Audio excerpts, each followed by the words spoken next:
Hi, my name is Hemant Khalsa, and in this video lesson, I will be demonstrating proper techniques for hand bending EMT, half-inch EMT conduit.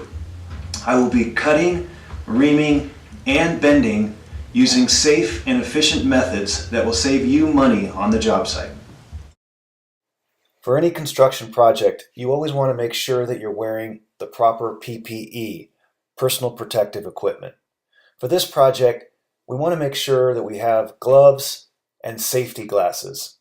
All projects in the BCT lab require these two items. For this project, I'm also recommending that you have the proper footwear. Now let's talk about the tools we'll need for this hand bending job. First, we're going to need a half-inch EMT bender, hand bender, provided by Klein in this case. We'll need a tape measure, a speed square, a soft leaded pencil or a marker, and a torpedo level with a magnet that we can use for checking level and plumb. For this project, we will also need a hacksaw to cut the EMT and a power conduit reamer. Now let's take a closer look at that hand bender from Klein. This is where a lot of errors happen because the markings are misunderstood on the head of the bender.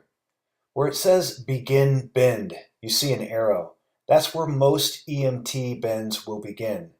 On a 3-bend saddle, we move the middle of the saddle bend to the teardrop where it's marked middle of saddle on the photo. To find our degrees of bend, we follow the line and the numbers demarcating what degree bend we need. Also notice stubs 5 inches. That's our take up, and that's how much we lose when we do a 90-degree stub up bend for the radius of the bend. It's always good to check the codes for the area of construction that you are working on. Our challenge for this lab is to bring the power in EMT conduit from this box, the single gang weatherproof box, down and over this 2.5-inch obstacle, and then to terminate into this, which we're calling a light box, a 4-inch round weatherproof box. Power comes in here. We're going to pull our power from here. We're going to need to do an offset into this box. The conduit then sits flat and does a 90-degree stub up bend, crosses over, does a 3-bend saddle that will clear 2.5 inches. Then another stub up 90-degree bend, which would be a back-to-back bend, and an offset to terminate in this box.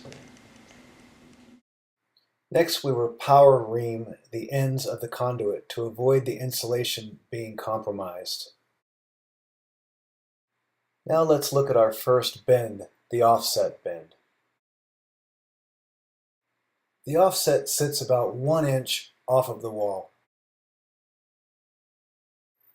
Because this is such a slight offset, only about 1 inch, we can put the end of the bender in and we're only going to do about a 10-degree bend. 10 degrees we see on the bender, so we pull the pipe down to 10 degrees. Notice how I'm using my armpit to stabilize the bend. I check to make sure the bend is accurate and we didn't get any bounce back. Then I turn the tube around and push it through to the end of the previous bend. Line it up, make sure you sight down the pipe so you don't have any doglegging, and go ahead and do the second 10-degree bend.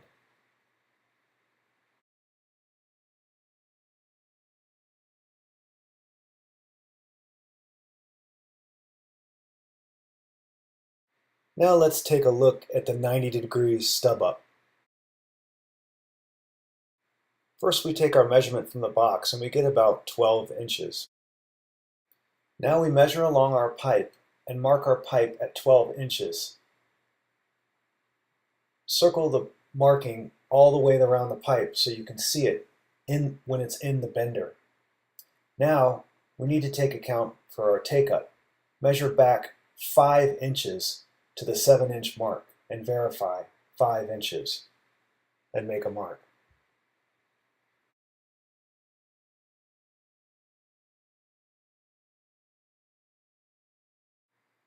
Make sure the mark is lined up with the arrow, and let's get ready to make our bend. Putting our foot on the heel of the bender, let's bend that up to 90 degrees.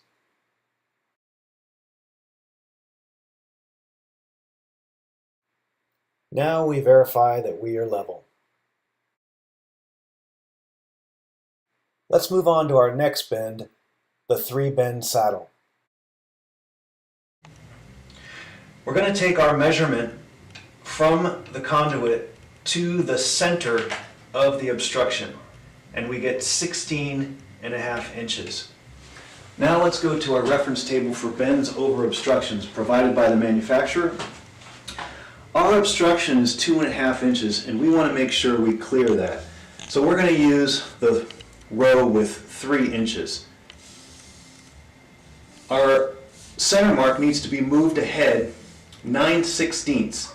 So we have 16.5 plus 9/16, that's 17.1/16 will be our center mark. And from that center mark, we'll mark on each side 7.5 inches. First we measure for our center bend at 17.1/16, and we mark that all the way around the EMT.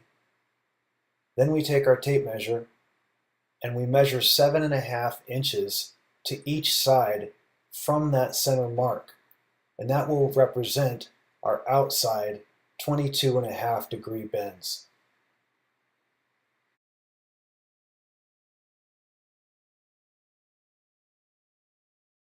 Remember, with the saddle bend, we need to line up the center of the bend with the teardrop. We now make our 45 degree bend, lining up the bend with the 45 degree line. Turn the pipe 180 degrees and now make the 22.5 degree bend. Make sure you are lined up and sighting down the pipe, and also that your bends are at the arrow, your end bends are at the arrow and not at the teardrop. Let's move on to our second 90 degree bend, the back-to-back. Here our measurement is 10.5 to the box. We'll mark 10.5 and then take up 5 inches for the radius of the bend. Just like before, now we'll bring that up to 90 degrees, or plumb.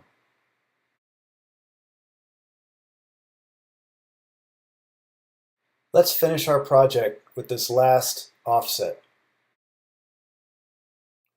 To get more leverage on this first offset bend, we're going to do this one on the ground. And for the second offset bend, we'll use this pipe for leverage.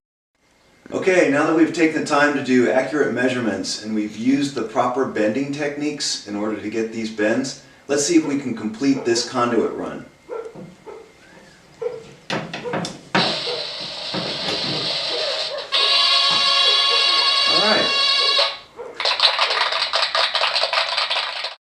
Let's not forget to strap down that conduit and tighten those weather-tight connectors. Okay, to summarize, let's review our board. The wires came in from above to our weather-tight box. Because this is an outdoor location here, we're using watertight fittings. We came out of our weatherproof box with a box offset using 10 degree angles. Then we did a 90 degree stub up.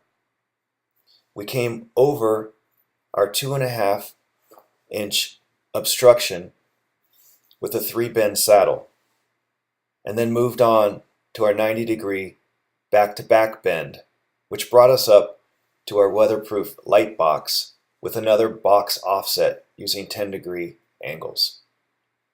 This completes this bender video. I hope you learned something, and good luck on the job site.